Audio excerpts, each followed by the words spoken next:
What's up? It's WWE superstar Braun Strowman, and you're listening to Nerd Radio. So Erica doesn't have the headphones on. She has no idea what's going on. That's okay. It's just like, why did everybody shut up? Why is Chuck banging his Do I head? have a jack over? I mean, I could hear it in your headphones right. loud and clear. There should be a jack over there. This is all got to stay in, by the way. Okay.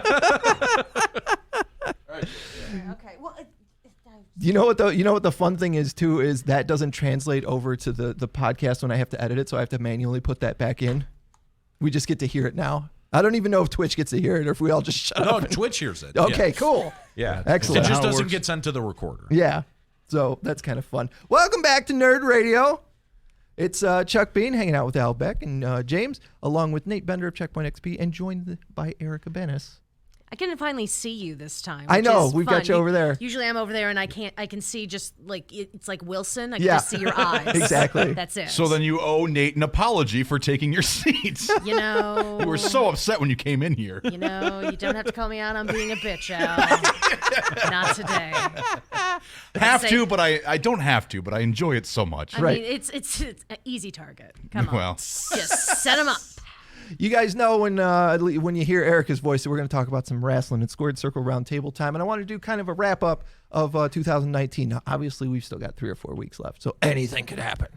But it's been a pretty fantastically interesting year of wrestling, and I wanted to get your guys' takes on what were some of the high points, if you will. What were, let's say, your top 3, your high points this year of wrestling? Because I'll be over here on Instagram while you guys do this. That's fair. What was your high point of wrestling this year, Al? Oh, nothing? All right, cool. Because I think at least for me, getting to see Bray Wyatt introduce the Fiend character and how that has turned out has definitely been a high point. I also have to remember that Becky Lynch's rise to superstardom kind of started last summer. Yeah, was it like And summer? then Or? it was SummerSlam when she turned heel, and then it was just meteoric from that point on. And we got her Royal Rumble win leading into the WrestleMania, and that program was really great. So I'm a big fan of that, and I'm always thankful for a year that Survivor Series is great. And I thought this year Survivor Series was really good this year. I have the unpopular opinion that it was just okay. I love when you can get the 5-on-5 matches working, and this year you got 5-on-5-on-5. Yeah. So that was super cool. What about you, James? What's some stuff that you thought was for really me, good this year? because I went and seen it live, Royal Rumble. Yeah. I thought the female Royal Rumble was phenomenal, and to see it live was great. I loved when Kofi won the title. Mm-hmm. I thought that was great when he won the title, and Is this also the year of Elias sucks at guitar? Was that this year? Yes. Then that was my wrestling highlight. Was James making wrestling blog news Yelling, with Elias sucks at guitar. well, So I have an answer to the question. Hey! then maybe I'll throw in when I got on TV when Raw was here in Detroit. Right. And So basically, getting my face on the Royal Rumble, dude, my face is forever ingrained in the WWE universe with the Seth Rollins Royal Rumble victory. Yeah. You see him standing, holding that belt up, and then right behind him, you just see my big, giant, blurry face. So I guess like those would be the highlights for me. I'm trying to think if there's anything crazy that I just really, really enjoy. I love that your highlights all involve you being Yeah. Well, I'm not going to share the spotlight, If I'm somehow involved with it, I want to be involved in it, and I'm going to brag about it, you know? To be fair, though, being at an event, though, that makes a lot of sense for it to be a highlight. Oh, sure. You know what I mean? Yeah, no, I get it. I was actually just telling Amy the other night that SmackDown's coming in a couple of weeks, and like I certainly hope if I'm there that I get to see Bray Wyatt's entrance in a live capacity, because I feel like that will be the highlight of the night. I'm praying that Elias comes out because he just came back on TV, and I want to get still some wanna use let out of that sign. you still wanna let I him gotta know get he that sucks at sign on guitar? TV, and I have a perfect spot. I'm right in the corner, so when they walk down the ramp and they go to walk up the corner steps, Yeah. Elias Right sucks at guitar. Just like, oh god, this friggin' guy again. I hope so. They need to make a Shinsuke sign because he typically stops in that corner before he goes up there. So that's definitely a moment where you can. I feel like Shinsuke could totally beat my ass. Okay. And Elias, not I so wouldn't much. be able to tell. Yeah, Elias he doesn't worry me as much. Right. But Shinsuke, I feel like he would try to give me a warning. Like if I don't watch my mouth, he's gonna kick my ass. But it's all gonna be in Japanese, so I'm not gonna know what the heck he's saying. And then I'm just next thing you know, Japanese warning. God, I really hope that when SmackDown comes to town, because usually there's like 1 or 2 wrestlers that they'll send to the station. Yeah. God, I hope they send Elias. Oh, wow. God, I hope they send Elias. If they do, I want to see this. I will crash because usually there's another DJ in the building who always does the interviews. I will crash that interview. I will get in Elias's face with the sign, and I will let him know how much he sucks at guitar. You're not Elvis. You're not the honky tonk man. You're not The Rock. Shut up. He's not Jeff that Jarrett. Stupid scarves too. Yeah, you're not Jeff Jarrett. Honky tonk man. That just made my day. Hey, he's cool, he's cocky, he's bad, and you never forget that. Also, I love how now we know the origin story of why wrestlers won't be invited back to the studio ever again. Why does It's that just happen? like, well, no, because when it does happen, okay. When it does happen, Right. it's like, we had a spoiler on that one, you guys. Yeah, Come on. we knew what was coming up, so that's something. Speaking of the honky tonk man, like I actually got Which is a thing no one's ever said. I know, right? Okay. words no one has ever Episode said title, before. please. Anyway, no, I actually just learned the other day that before he did the honky tonk man gimmick, he was punk rock Wayne Ferris. What? Yes, he had a punk rock gimmick before he was the honky tonk Did man. he come out looking like one of the Ramones? I have no idea. I don't think that there's video left of it because I tried to find it. And I Yeah. couldn't When find was he it. a big deal though? I feel like that was The honky tonk before man? like punk Oh, rock 80s. was Back in the Yeah. territory days. Yeah. So we're talking like early 80s probably. Yeah. Erica, what about you? What are some of your highlights as far as wrestling goes? I mean, I feel like I could do more than a tight 5 on just AEW, but like I feel like that, like everyone knows that by now. Like it was a huge game changer with them just launching, Absolutely. existing before they even had the show. I mean, they only had a handful of pay-per-views, and they changed everything. They absolutely and forced people to restructure their shows for better or for worse. I could once again go on and on about that because I really haven't been watching Raw and SmackDown. It hasn't made me happy. Right. You're asking for 5 hours of my time every damn week. You're not earning it. I'm sorry. It's just not. This podcast doesn't make anyone happy, and people keep showing up for it. You know, Al, and we appreciate all of you. As we said at the top of the show. there are dozens The dozens? who love There are us. literally threes of people that like this crap. Well, I mean, on top of, AEW aside, obviously, once again, I can go on and on. Right. The fact that women main evented WrestleMania this year was absolutely huge. I mean, a big reason why I fell off from watching wrestling, like, late 90s, early 2000s was just the fact that how poorly women were being treated and how they were being presented on television, and they were objects, they weren't people. And the fact that we went from that to main eventing is mind-boggling. I never Right. thought that would ever happen. Side note, and I know this might be sort of a deeper cut, speaking of women, anybody who does follow Impact, which I don't know why I'm looking at Al. I'm like, why am I looking at course. Al? I'm saying this. I'm like, Yeah. Anybody who does watch Impact Wrestling, and He's the biggest Impact Wrestling fan. I know, I've I ever was met. gonna say, That's all that's he why- talks about is Impact Wrestling. Like, did you see what happened at Impact Wrestling last night on Twitch? I was like, no, I missed it. James constantly locks his office door because I won't shut the fuck up about Impact. Impact Wrestling. No, Tessa Blanchard has had a year unlike any other. I think she is the best women's wrestler. Is she the chick that did the tampon thing? No, that's Priscilla. Yeah, Priscilla Kelly. Yeah. Yeah. That would have been one of my highlights too. Now that I'm thinking about it. Anyway, No, what's the Tessa- point anymore? Why am I here? James is making another sign. Tessa Blanchard she's wrestled dudes in Impact and stuff. Like Well, yeah, she's she- almost in the same position Chyna was in. Yeah, to a degree. and she's a better athletic talent. Right. Like there are China comparisons, especially like just with her look. Like she definitely has kind of like sort of the features of China and the look, like not as domineering and as body buildery. Right. But she's a remarkable athlete. She's great on the mic. And I hope she never goes to WWE because they would ruin her so much. I love that out of all the people in the room, the one that gets paid to write words on the internet uses the word bodybuildery. She's inventing words. It's a okay. great word. Well, I mean, here's the thing. I'm trying to watch my language to give you less to edit. Whatever. Al's already made me pull DMX out once. Yep. Yeah, but Have Al's, fun. But that's Al, and I'm not Al. Come on. You are not Al. Thank you. That's true.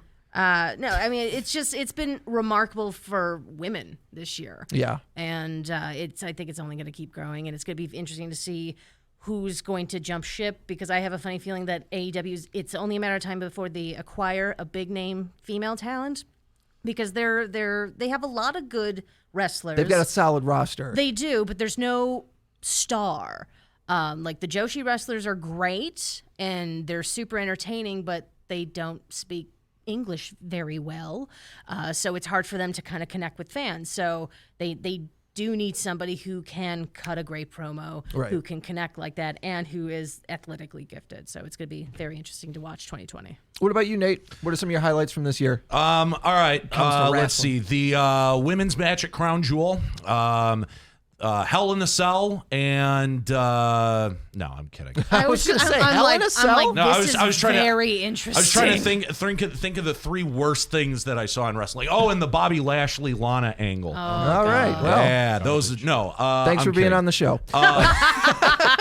No, I do think that a lot of what's happening with AEW is really special. I like everything that MJF touches. Oh yeah. Maxwell Jacob Friedman is the best heel in all of wrestling, and every time he's on the screen, I can't look away. He's the best thing that happened in that entire company. Excellent. I kind of have to give a shout out to Cody Rhodes, because Cody Rhodes, I think, is the second best thing that's happening in that company.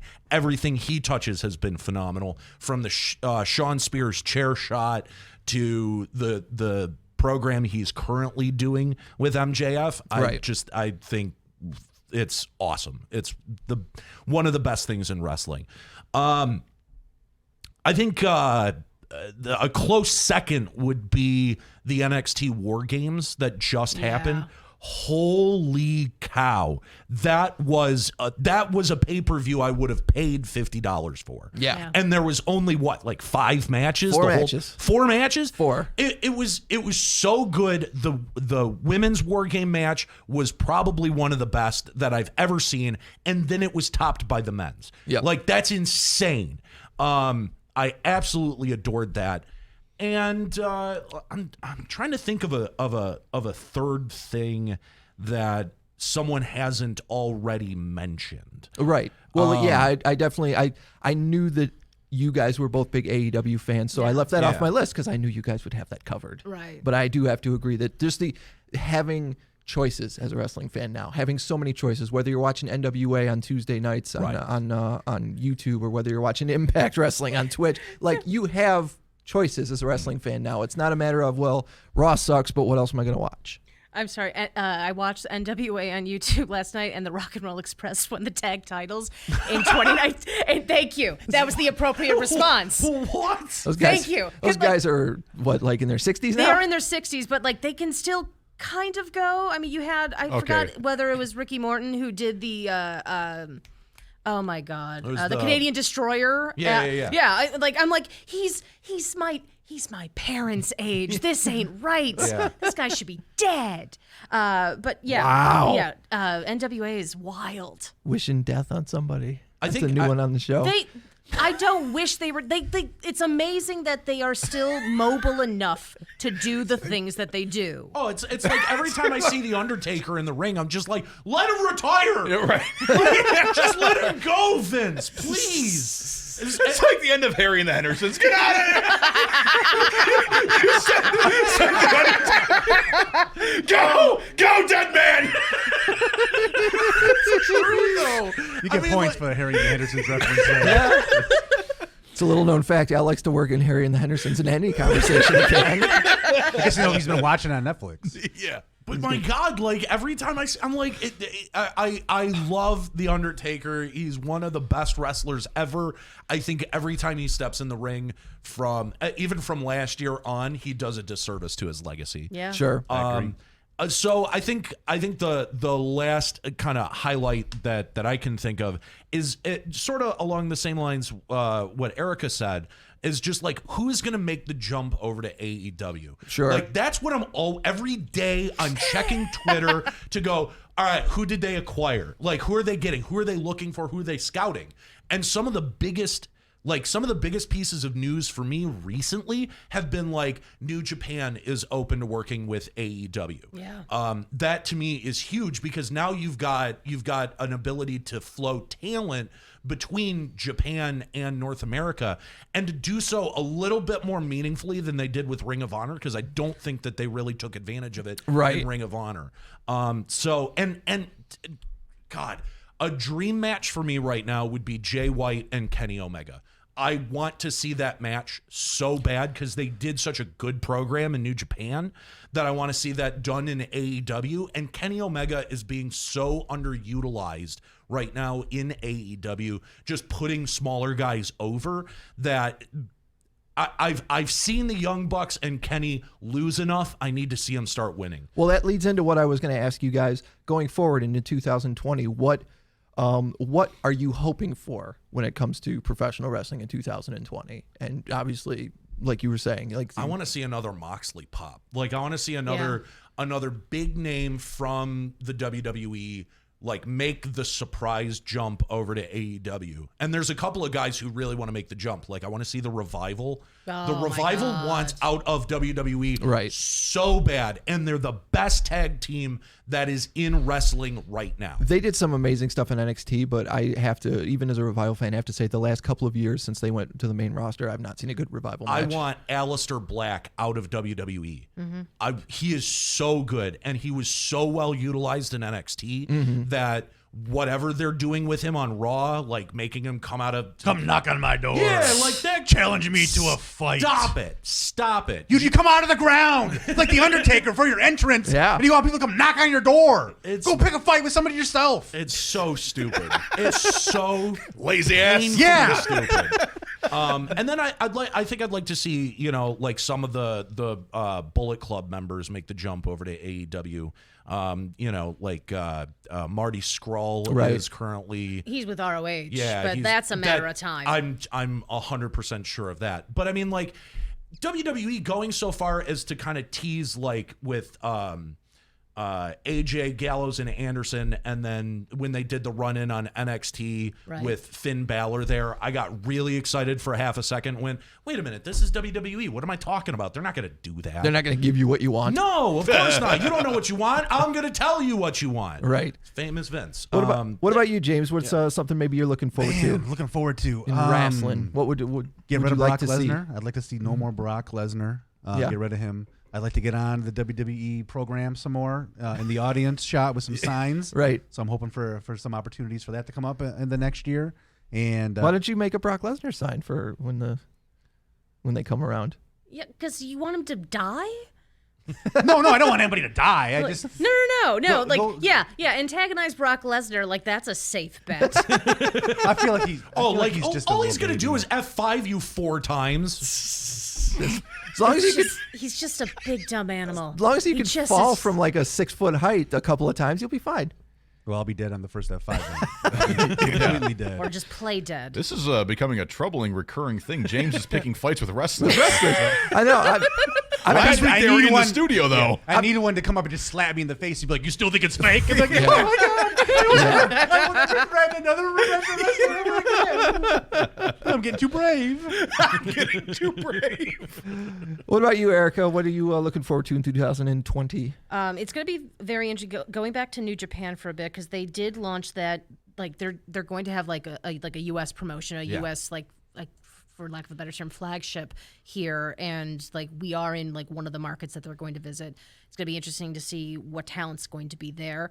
I think their relationship with Ring of Honor, because Ring of Honor is going through some stuff. Oh Yeah. they're not in a good spot. And so I know they've had a long relationship with them, but like, let's be honest, they know those guys at AEW. They've worked with them. I know there was like some awkwardness with Trent and Chuck Taylor leaving because this is just all dirt sheet stuff. Supposedly Trent gave them like a handshake agreement, but then like went back on it and a handshake agreement to traditional Japanese businessmen is like, no, that's you made the deal. Yeah. You didn't sign anything, but you went back on your word. So I guess there was kind of some bad blood about that. Keep in mind too, 2020, we're going to see the rise and the launch of the XFL. Yeah. I'm not saying I'm looking forward to what happens with wrestling. Vince McMahon is going to want to control the XFL, but Yes. still control the WWE. He is a 70-something-year-old man. I don't know. I know he doesn't sleep, but like, he's got to crap out at some point. Like I'm Vince McMahon breakdown 2020, calling it right now. Like he's gonna lose it. He can only work so much. No, and what has been made abundantly clear to me, especially through Survivor Series and the NXT takeover, is that Hunter understands what modern wrestling fans want and delivers it every single week on NXT. And the best episode of SmackDown in recent memory was when everyone was stranded in Saudi Arabia. Best episode. It was. That was some of the most exciting wrestling I've watched on TV in years. And I enjoyed it far more than I enjoyed the Raw that followed it, that made me go, why am I even a wrestling fan? Right. And it's frustrating because that is the difference. Anything that Vince touches is goofball, is corny, is bad. It's the big dog. Right. Like, Oh, God, the big dog. Dude, it just retire or go do the XFL. Just, you're not doing your own company any favors. It wouldn't be so frustrating if they didn't have any talent. Like, I mean, there was a time in the 90s where it's like they didn't really have a lot of good personalities. They didn't, like, their roster was meh on a good day. Right. They have the most stacked roster that they have had in years when it comes, like, athletically speaking. Creatively, I mean, that's up in the air because guys aren't allowed to be themselves anymore. They have to run everything through creative department, aka Vince has to approve it. It's unfortunate because there's so many great wrestlers there, and they're just being wasted. The nonsense is actually starting to wear their relationship with Fox down, because Fox is pissed that the ratings have been slowly slumping for SmackDown, because as I understand it, when they signed the agreement, they were signing the agreement for a much more sports entertainment oriented product, and there was supposed to be more MMA influence, and you can see where that happens. But then they do that, and then they go to a backstage segment, and it's just like, it's so all over the place that you're right. Like, if you're asking for 5 hours of my time out of every week, I'm just not going to give it to you. I'd much rather spend the 2 hours with AEW. Yes. Much rather. Well, Al, what are you looking forward to in wrestling coming up 2020? I'm looking forward to more James on TV. More James on TV. Yes, Al, I knew you were on my side. Yeah. We're gonna make it happen in 2020 just for you. You're gonna be my make a wish come true guy. Well, what about you, Chuck?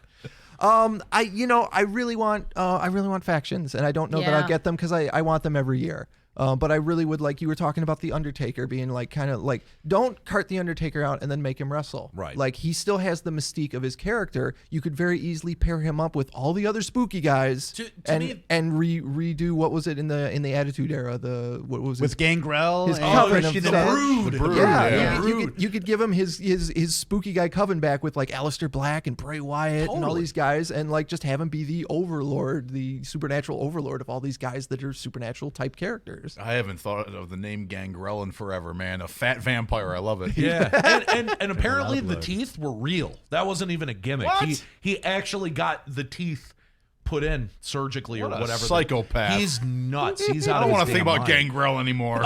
Stupid fat vampire. But that's really the thing, though, is that like there are no good stables right now. Like there's just I Well, can't. not Gangrel still got those fucking teeth. He does. He's not Gangrel anymore. right. He's got to go to his job bagging groceries somewhere with his Gangrel teeth. What if he's like a loan officer at a bank? So you got to sit Yep. down, and some guy with vampire teeth has to be like, "Sorry, Mr. Beck, but you don't have the credit for this mortgage. Sorry." Oh, that hurts me more than it hurts him. You're gonna walk into a cell phone store and Gangrel is gonna try and sell you I need to know. I need on the to unlimited know. data plan. I need to know what bank sees Gangrel with the teeth and goes, all right, let's do it. Sign the papers. We want you to be the face of our bank. I don't know, but it's a grocery store branch. I'll tell you that right now. It's a grocery store branch inside of a grocery store in the hood. And that's another thing that I think NXT and AEW will give me before Raw and SmackDown will give it to me. NXT, has the Undisputed Era, and I love them. That's the only stable that I can think of. And they're great. They're great. Yeah. They're an awesome stable. I gotta hate the Undisputed Era. That's the only one that I can even think of. Their song is great. Their song is fantastic. Got the boom. Well, and I hope they never get called out because Shut up. they're going to get split up because look what happened to Sanity. Yeah. Sanity was great. Yeah. And then just lead balloon. Way to go. You broke it. I thank you guys for coming in, doing a little predictions, and kind of wrapping up what this year in wrestling has been like. We're looking forward to, obviously, the last time we had you on, Erica, you were talking about New Japan's Wrestle Kingdom, which is coming up right at the beginning of January, and then we've got the Royal Rumble coming up the end of January. And like I said, we got SmackDown coming in a couple weeks, so you guys are going to be able to see James on TV, possibly get his ass kicked. Yes. And then we will Get my ass kicked or embarrass the crap out of Elias. and we will obviously talk about it here on Nerd Radio. We're coming back with more. We got some video game news for you